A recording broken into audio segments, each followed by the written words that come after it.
Good morning. आज हम जिस टॉपिक की चर्चा करेंगे वो है भाई प्रधानमंत्री। किसकी चर्चा करेंगे?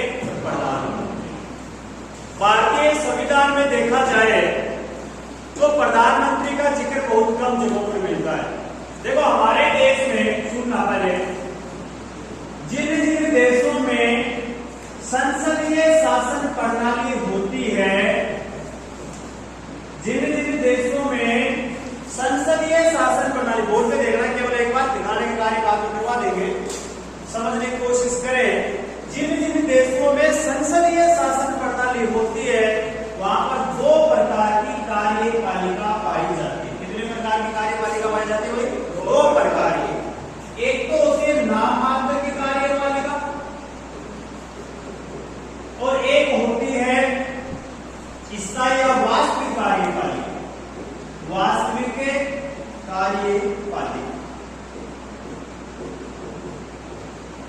यानी कहने का मतलब यह है कि जिन जिन देशों में संसदीय शासन प्रणाली होती है यानी संसद सर्वोच्च होती है वहां पर दो प्रकार की कार्यपालिका पाई जाती है, एक नाम मात्र की और एक वास्तविक। यानी संविधान के अनुसार संवैधानिक रूप से तो इस नाम मात्र की कार्यपालिका को प्राप्त होती है भाई शक्तियां और अधिकार क्या होते हैं? प्राप्त होते हैं। लेकिन वास्तव में उनका प्रयोग किया जाता है, उनका व्यवहार में जो प्रयोग किया जाता है वो किसके द्वारा किया जाता है? वास्तविक कार्यपालिका। कहने का मतलब है नाम मात्र की कार्यपालिका जो होती है वो किसके अंतर्गत होती है भाई? जबकि वास्तविक या व्यवहारिक रूप से देखें तो वो किसकी होती है भाई? प्रधान है। वापिस सुन लेना, जिन जिन देशों में संसदीय शासन प्रक्रिया होती है यानी संसद जहां जहां होती है, डेमोक्रेसी में, लोकतंत्र में संसदीय शासन प्रक्रिया जिन देशों में पाई जाती है वहां दो रूप में कार्यपालिका पाई जाती है, तो नाम मात्र की और एक वास्तविक। नाम मात्र की मतलब शक्तियां, अधिकार संविधान के अनुसार तो उस व्यक्ति को प्राप्त होते हैं, लेकिन वह व्यक्ति स्वतंत्र रूप से उनका प्रयोग नहीं कर सकता। उनको व्यवहार में वास्तविक रूप से उनका प्रयोग कौन करता है? प्रधानमंत्री। तो हमारे देश में भी किस प्रकार की शासन प्रक्रिया है? संसदीय शासन। संसदीय शासन प्रक्रिया होने के नाते हमने देखो, हमने एक शब्द पढ़ा था, कौन सा भाई? सरल। अरे पढ़ा था ना, स से संसद, र से राज्यसभा, ल से लोकसभा। और इसके साथ हमने एक पढ़ा था कि भारतीय संविधान का अनुच्छेद 79 क्या कहता है कि भारत की एक संसद होगी। भारत में कानून बनाने वाली सबसे बड़ी संस्था कौन सी होगी? संसद होगी, जिसके कितने अंग होंगे? 3 अंग, लोकसभा, राज्यसभा और राष्ट्रपति। राष्ट्रपति अंग तो है संसद का, लेकिन वास्तविक रूप से देखा जाए तो राष्ट्रपति वही करता है जो प्रधानमंत्री व उसकी मंत्रिपरिषद है। यानी किसी भी कार्य के लिए राष्ट्रपति स्वतंत्र नहीं है, व्यवहारिक रूप से स्वतंत्र नहीं है। जबकि ऐसा देखा जाए, संविधान के अनुसार देखा जाए तो जितनी भी शक्तियां, हमने क्या पढ़ा? अनुच्छेद 53 पढ़ा, पढ़ा नहीं पढ़ा भाई? क्या पढ़ा अनुच्छेद 53 में? कि भारत की समस्त कार्यपालिका शक्तियां किसमें नीत होगी? राष्ट्रपति में नीत होगी। भारत की समस्त कार्यपालिका शक्तियां किसमें नीत होगी? राष्ट्रपति में। लेकिन वह उनका प्रयोग क्या करेगा? या तो खुद करेगा या अपने अधीनस्थों के माध्यम से करवाएगा। तो यह तो शक्तियां राष्ट्रपति को प्राप्त है, लेकिन व्यवहार में देखा जाए, चाहे किसी भी अधिकारी की नियुक्ति हो, चाहे राज्यपाल की नियुक्ति हो, चाहे किसी की भी सजा को माफ करता हो, चाहे सुप्रीम कोर्ट के न्यायाधीशों की नियुक्ति का मामला हो, यानी किसी भी प्रकार की नियुक्ति का मामला हो, एक प्रकार उसकी सिफारिश कौन करती है? मंत्री परिषद और प्रधानमंत्री करता है। यानी जिन जिन देशों में संसदीय शासन प्रक्रिया पाई जाती है वहां दो प्रकार की कार्यपालिका होती है, एक नाम मात्र की और एक वास्तविक। नाम मात्र को हम कह सकते हैं कि राष्ट्रपति, भारत का उदाहरण है तो राष्ट्रपति नाम मात्र में कौन हो जाएगा? राष्ट्रपति। और वास्तविक रूप से उनका प्रयोग कौन करता है? प्रधानमंत्री। ऐसी कंडीशन इंग्लैंड, ये जो प्रक्रिया भारत में ली गई है, ये कहां किस देश से ली गई है? इंग्लैंड से। कहां से ली गई है? इंग्लैंड से। इंग्लैंड में राष्ट्रपति की जगह क्या होता है? राजा होता है। इंग्लैंड में राष्ट्रपति की जगह कौन होता है? राजा होता है। इंग्लैंड में आज भी राजतंत्रात्मक संवैधानिक व्यवस्था है, यानी राजा का शासन है। लेकिन वास्तविक रूप से देखा जाए तो वहां का प्रधानमंत्री दुनिया में सबसे शक्तिशाली प्रधानमंत्री होता है। सबसे दुनिया का सबसे खतरनाक है या सबसे शक्तिशाली प्रधानमंत्री होता है तो वो होता है इंग्लैंड का प्रधानमंत्री, क्योंकि वहां का राजा होता है, वो नाम मात्र का होता है, ठीक है ना। यदि प्रधानमंत्री को वहां की मंत्रिपरिषद लिख के दे दे कि राजा मारा गया, कि राजा मारा गया, फिर भी राजा को उस जो पन्ना या प्रस्ताव होता है उस पर साइन करने पड़ते हैं। राजा जिंदा है लेकिन वहां की संसद लिख के दे दे, वहां की मंत्रिपरिषद प्रधानमंत्री लिख के दे दे कि इंग्लैंड का राजा मारा गया, जबकि वो जीवित है, फिर भी उस राजा को उस फाइल पर क्या करने पड़ते हैं? हस्ताक्षर करने पड़ते हैं। यही कंडीशन भारत में है। भारत की मंत्रिपरिषद जो भी लेटर, मैंने बोला था ना, अध्यादेश जारी करता है राष्ट्रपति, मुझे देखो करता है या नहीं करता है? अरे जब संसद का सत्र नहीं चल रहा हो, देश को कानून की आवश्यकता हो, तब राष्ट्रपति द्वारा एक लिखित आदेश, तो वो लिखित राष्ट्रपति थोड़ी लिखे, कौन लिखती है? मंत्रिपरिषद, और उसकी जो कैबिनेट का मुखिया होता है प्रधानमंत्री, उन्हीं के द्वारा भेजा जाता है। यानी कठपुतली है राष्ट्रपति, मात्र और मात्र क्या है? कठपुतली के रूप में होता है। वास्तविक रूप से देखा जाए नाम मात्र के रूप में शक्तियां उसको प्राप्त होती है। संविधान के अनुसार वो सर्वोच्च है, राष्ट्र का प्रथम नागरिक होता है, राष्ट्राध्यक्ष होता है। लेकिन व्यवहारिक रूप से देखा जाए तो उन शक्तियों का प्रयोग भारत की मंत्रिपरिषद या भारत का प्रधानमंत्री, ठीक है भाई। अब चर्चा करते हैं राष्ट्र प्रधानमंत्री होता क्या है, प्रधानमंत्री से संबंधित अनुच्छेदों की चर्चा है।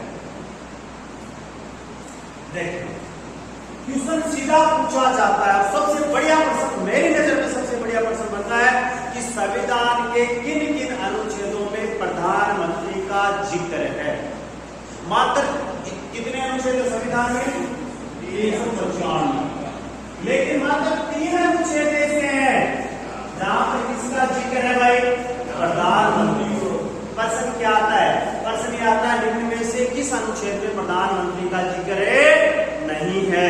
4 ऑप्शन दे दिए जाएंगे, मात्र और मात्र 3 ही ऑप्शन होंगे। अनुच्छेद 74, अनुच्छेद 75 और अनुच्छेद 78। इन 3 अनुच्छेद के अलावा प्रधानमंत्री का कहीं भी जिक्र है। चलो भाई आगे चर्चा करेंगे प्रधानमंत्री की। देखें प्रधानमंत्री से संबंधित, केवल बोर्ड पे देखो लिखाने का कार्य है, आराम से करवा देंगे, कोई जिक्र की बात नहीं है। आप इतना देखें कि क्वेश्चन क्या बनता है। मेरा उद्देश्य, मेरा लक्ष्य एक होता है कि बच्चों को क्वेश्चन से पढ़ाया जाए। क्वेश्चन क्या आया कि निम्न में से किस अनुच्छेद में प्रधानमंत्री का जिक्र नहीं है? ऑप्शन ए आ गया अनुच्छेद 74, 75, 78 और 79। क्या हो जाएगा? 79, क्योंकि 79 में किसका जिक्र है? संसद का जिक्र है। अब 3 अनुच्छेदों की चर्चा करेंगे। अनुच्छेद 74 है, इसमें कहा गया है कि मंत्रिपरिषद का जो मुखिया होगा, मंत्रिपरिषद का जो मुखिया होगा वो कौन होगा? प्रधानमंत्री। अनुच्छेद 74 ये कहता है कि भारत की एक मंत्रिपरिषद होगी। अनुच्छेद 74 क्या कहता है? सुन लेना, अनुच्छेद 74 ये कहता है कि राष्ट्रपति की सलाह के लिए एक मंत्रिपरिषद होगी जिसका मुखिया कौन होगा? याद हो जाएगा। अनुच्छेद 74 ये कहता है कि राष्ट्रपति की सहायता और सलाह के लिए एक मंत्रिपरिषद होगी जिसका मुखिया कौन होगा? प्रधानमंत्री होगा। कोई दिक्कत की बात? अनुच्छेद 75 ये कहता है, अनुच्छेद 75 इसमें बहुत सारे 1, 2, 3 से अलग अलग चर्चा करेंगे। अनुच्छेद 75 कहता है कि लोकसभा में बहुमत प्राप्त दल के नेता को राष्ट्रपति के द्वारा पीएम नियुक्त किया जाएगा। तो पहली बात तो ये होती है कि प्रधानमंत्री नियुक्त होता है, मनोनीत होता होता है? निर्वाचित होता है। तो नियुक्त होता है, ये ध्यान रखना। प्रधानमंत्री न तो निर्वाचित होता है और न ही मनोनीत होता है। प्रधानमंत्री क्या होता है? नियुक्त होता है। आई बात समझ में? वापिस सुन लेना। अनुच्छेद 75 ये कहता है कि लोकसभा में बहुमत प्राप्त दल के नेता को राष्ट्रपति के द्वारा प्रधानमंत्री नियुक्त किया जाता है। यानी कब तक रहेगा प्रधानमंत्री? जब तक उसको लोकसभा में बहुमत प्राप्त होगा। कहने का मतलब लोकसभा की वर्तमान में सीटें कितनी है भाई? 500 नहीं। यदि जिस भी व्यक्ति के पास या दल के पास 272 सीटों का समर्थन है या 272 एमपी का मेंबर ऑफ लोकसभा का यदि उसको समर्थन है, तब तक वो क्या रह सकता है? प्रधानमंत्री रह सकता। अनुच्छेद 78 कहता है कि इसमें 3 प्रकार के कर्तव्य हैं। अब यहाँ बहुत अच्छा प्रश्न बनता है कि प्रधानमंत्री के कर्तव्यों का जिक्र कहां पर किया गया है? अनुच्छेद 78 में। प्रधानमंत्री के कार्यों का उल्लेख कहां पर किया गया है? अनुच्छेद 78 में। कहां पर किया गया है? अनुच्छेद 78। कार्य और कर्तव्य एक ही होते हैं। कार्य और कर्तव्य एक ही होते हैं भाई। तो कर्तव्यों का या कार्यों का उल्लेख पूछा जाए तो कहां पर होगा? 78 में होगा। इसी प्रकार इसके साथ में जोड़ के एक बात और कर देता हूं। इसी प्रकार भारत जो राजस्थान के मुख्यमंत्री या भारत के जितने राज्यों के मुख्यमंत्री है ना, उनके भी 3 अनुच्छेद है। ये तो किसके हो गए भाई? प्रधानमंत्री से। अब मुख्यमंत्रियों से संबंधित 3 अनुच्छेद है। इन सब में 89 जोड़ देना। इसमें क्या कर देना? 89 में जोड़ देना। मुख्यमंत्रियों से संबंधित अनुच्छेदों की संख्या याद हो जाएगी। यहाँ क्या लिखा था हमने? बोलो भाई एक बार। सूत्र में क्या लिखा था कि राष्ट्रपति की सहायता और सलाह के लिए क्या होगी? मंत्री परिषद होगी, जिसका मुखिया कौन होगा? प्रधानमंत्री। यहाँ क्या लिखेंगे? राज्य में राज्यपाल की सलाह के लिए एक मंत्री परिषद होगी, जिसका मुखिया कौन होगा? कौन होगा? यहाँ प्रधानमंत्री मुखिया हो रहा है, यहाँ कौन होगा? यहाँ क्या लिखा कि लोकसभा में बहुमत प्राप्त दल के नेता को, लोकसभा में बहुमत प्राप्त दल के नेता को राष्ट्रपति क्या नियुक्त कर देगा? प्रधानमंत्री। यहाँ क्या हो जाएगा कि विधानसभा में बहुमत प्राप्त दल के नेता को राज्यपाल क्या नियुक्त कर देगा? यहाँ क्या पढ़ा अनुच्छेद 78 में कि प्रधानमंत्री के कर्तव्य और कार्यों का उल्लेख है। यहाँ क्या हो जाएगा? मुख्यमंत्री के कार्यों का और कर्तव्यों का उल्लेख। तो थोड़ा लिखेंगे, उसके बाद में चर्चा करते हैं। जिन देशों में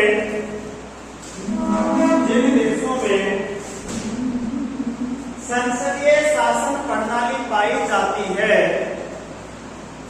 जिन देशों में संसदीय शासन प्रणाली पाई जाती है, जिन देशों में संसदीय शासन प्रणाली पाई जाती है, जिन देशों में संसदीय शासन प्रणाली पाई जाती है, वहां पर दो प्रकार की कार्यपालिका होती है। वहां पर 2 प्रकार की कार्यपालिका होती है। वहां पर 2 प्रकार की कार्यपालिका होती है। नंबर 1 नाम मात्र की कार्यपालिका। नंबर 2 वास्तविक कार्य। बोर्ड पे लिखा हुआ है नाम मात्र की कार्यपालिका। नंबर 2 वास्तविक कार्यपालिका। वास्तविक कार्यपालिका। वास्तविक कार्यपालिका। आगे लिखेंगे भारत में भी संसदीय शासन प्रणाली को अपनाया गया है। भारत में भी संसदीय कार्य प्रणाली को अपनाया गया है। अतः यहाँ भी 2 प्रकार की कार्यपालिका है। अतः यहाँ भी 2 प्रकार की कार्यपालिका है। 2 प्रकार की कार्यपालिका है। भारत का राष्ट्रपति नाममात्र की कार्यपालिका। भारत का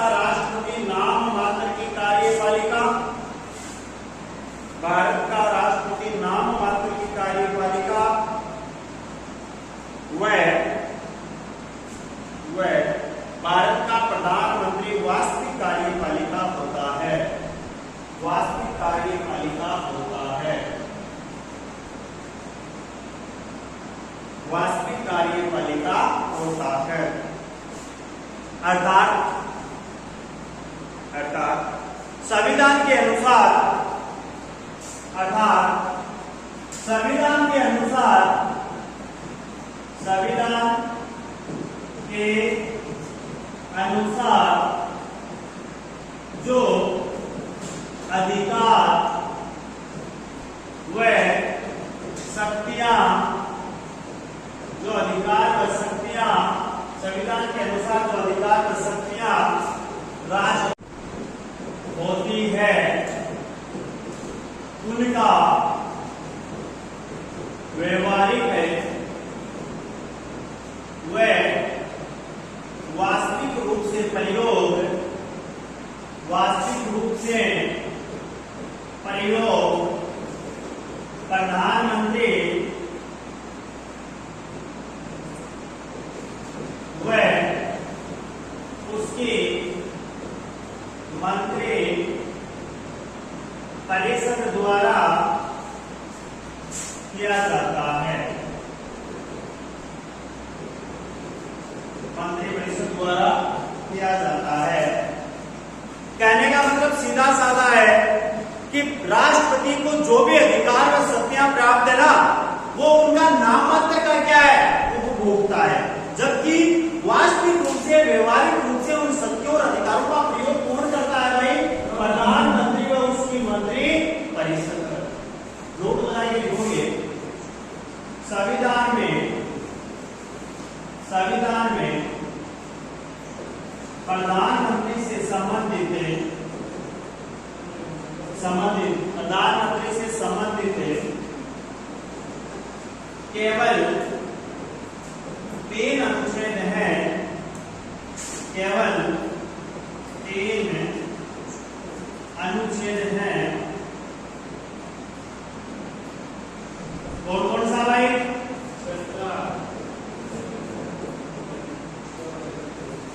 अनुच्छेद 74, 75 और 78, यानी प्रधानमंत्री से संबंधित केवल 3 अनुच्छेद। ठीक है, नेक्स्ट लिखेंगे अनुच्छेद 74, अनुच्छेद 74(1), अनुच्छेद 74(1) लिखना, अनुच्छेद 74(1) लिखेंगे। इसमें प्रधानमंत्री को,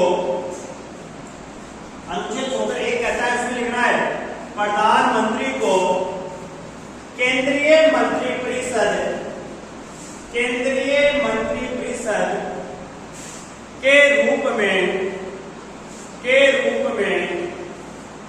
स्थापित किया गया है। प्रधानमंत्री को केंद्रीय मंत्री परिषद के रूप में स्थापित किया गया है, स्थापित किया गया है, स्थापित किया गया है। अनुच्छेद 75(1), अनुच्छेद 75(1), चलो बोर्ड पे लिखा देता हूं, लिखें अनुच्छेद 75(1) लिखें, एक बार देखो ना, मतलब नहीं हो जाएगा। अनुच्छेद 75(1) लिखेंगे, लोकसभा में बहुमत प्राप्त दल के नेता को, लोकसभा में बहुमत प्राप्त दल के नेता को राष्ट्रपति द्वारा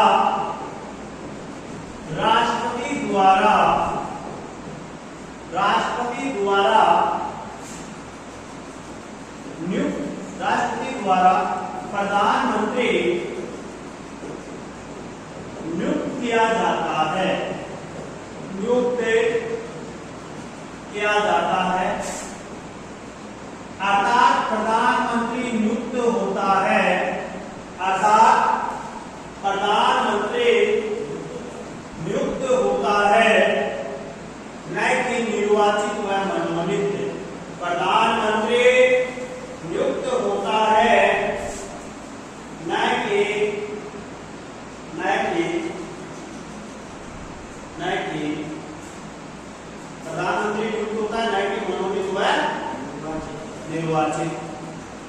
यदि लोकसभा में किसी भी राजनीतिक दल को बहुमत प्राप्त नहीं है तो, यदि लोकसभा में किसी भी दल को बहुमत प्राप्त नहीं है तो, बहुमत प्राप्त नहीं है तो, लोकसभा में बहुमत प्राप्त नहीं है तो राष्ट्रपति अपने स्वविवेक से, राष्ट्रपति अपने स्वविवेक से प्रधानमंत्री नियुक्त कर सकता है, प्रधानमंत्री, राष्ट्रपति अपने स्वविवेक से प्रधानमंत्री नियुक्त कर सकता है, प्रधानमंत्री नियुक्त कर सकता है।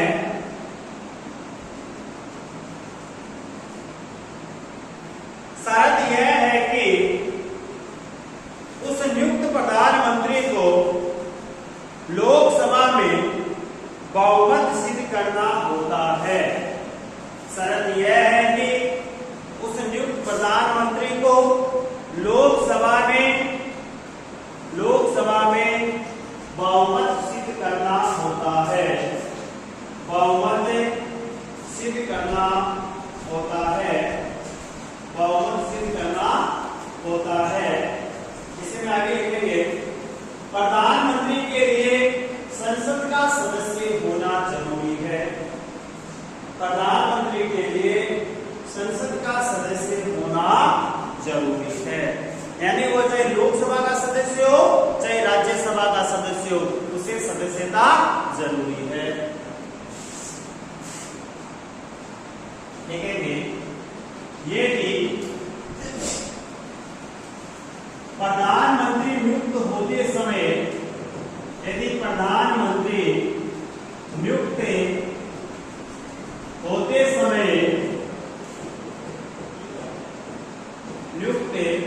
समय, वह संसद का सदस्य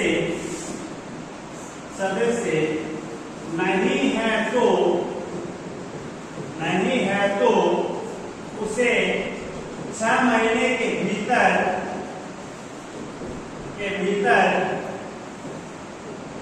6 महीने के भीतर संसद की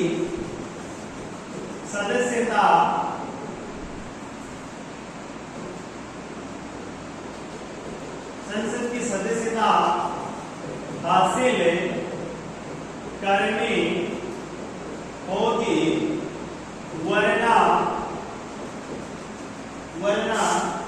6 महीने के बाद प्रधानमंत्री पद रिक्त हो जाएगा।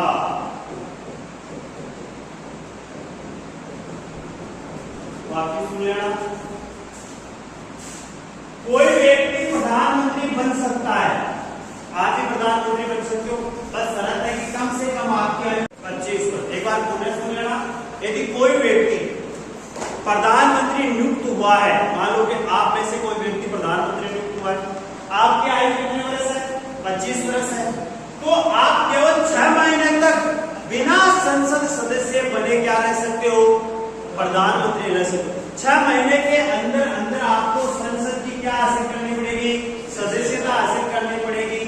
यदि आप नहीं कर पाते हो ऐसा तो आपको पद से इस्तीफा देना पड़ेगा। यानी कोई भी व्यक्ति बिना संसद सदस्यता के 6 महीने से ज्यादा प्रधानमंत्री नहीं रह सकता है। ठीक है, यानी आप में से कोई व्यक्ति उसकी आयु कितने वर्ष है? 25 वर्ष है, या उसकी आयु कितने वर्ष है? 30 वर्ष है।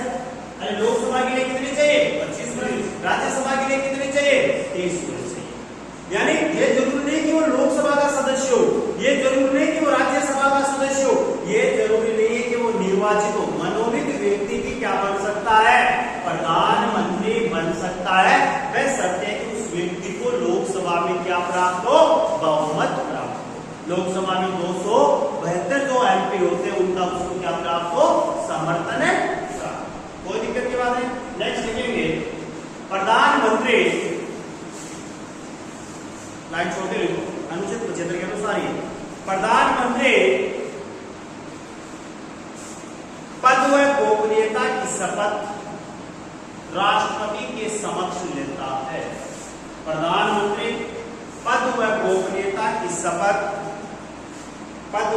गोपनीयता की शपथ राष्ट्रपति के समक्ष लेता है, राष्ट्रपति के समक्ष लेता है। पद का मतलब क्या हो गया भाई? प्रधानमंत्री। गोपनीयता का मतलब वह मंत्री परिषद का क्या है? मुखिया है। तो मंत्री परिषद की बैठकों में जो भी निर्णय होंगे ना, उसको वो गोपनीय रखेगा, उसको बाहर आने नहीं देगा। ठीक है? प्रधानमंत्री राष्ट्रपति के समक्ष पद और गोपनीयता की शपथ लेता है। प्रधानमंत्री अपना इस्तीफा राष्ट्रपति को देता है। प्रधानमंत्री अपना इस्तीफा राष्ट्रपति को देता है। प्रधानमंत्री अपना इस्तीफा राष्ट्रपति को देता है। प्रधानमंत्री अपना इस्तीफा राष्ट्रपति को देता है। प्रधानमंत्री अपना इस्तीफा राष्ट्रपति को देता है। प्रधानमंत्री अपना इस्तीफा राष्ट्रपति को देता है। अब हमने चर्चा की कि प्रधानमंत्री बनते समय भारत के 4 प्रधानमंत्री ऐसे हैं जो राज्यसभा के सांसद रहे हैं, यानी बाकी तो लोकसभा से, लेकिन 4 ऐसे हैं जो कहां से बने हुए हैं भाई?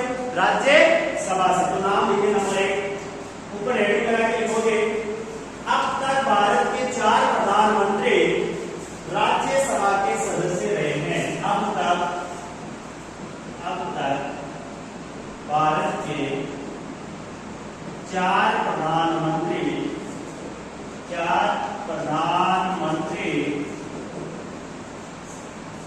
राज्यसभा के सदस्य रहे हैं। राज्यसभा के सदस्य रहे हैं। जब इंदिरा गांधी लाल बहादुर शास्त्री की मृत्यु के बाद पहली बार प्रधानमंत्री बनी, उस समय वह राज्यसभा की क्या थी भाई? सदस्य। तो इंदिरा गांधी इनका बनी थी 10/1/1966। जब पहली बार बनी थी ना, इस दिन क्या होगी? लाल बहादुर शास्त्री की ताकसूर में क्या हुई थी? मृत्यु हो गई। Number 2 H.D. देवगौड़ा। ये भाई साहब तो संसद का सदस्य भी नहीं था। किस्मत किसे कहते हैं? किसको पता है? देवगौड़ा जी।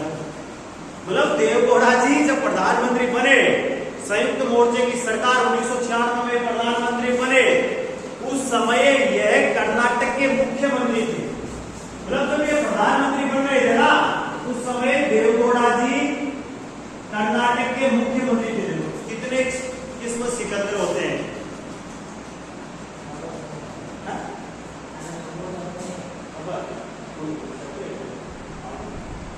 चलो देवगौड़ा जी। उसके बाद में